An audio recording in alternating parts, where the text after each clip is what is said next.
সবুজ শান্ত জঙ্গলের ধারে একটি ছোট্ট পুকুরে থাকত ধীর স্থির এক কচ্ছপ। তার নাম ছিল টুকাই।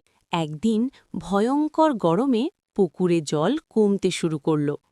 অন্য প্রাণীরা ভয়ে এদিক ওদিক দৌড়াতে লাগল, কিন্তু টুকাই রইল শান্ত।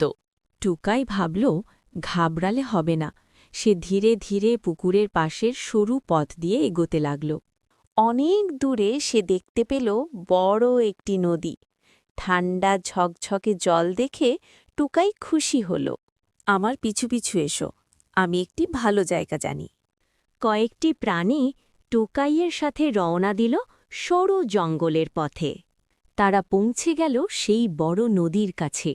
ঠান্ডা জল দেখে সবাই আনন্দে ভরে গেল। তারা সবাই বুঝল, ধীর হলেও টোকাই খুব বুদ্ধিমান। ধৈর্য আর বুদ্ধি থাকলে যে কোনো বিপদ থেকে রক্ষা পাওয়া যায়।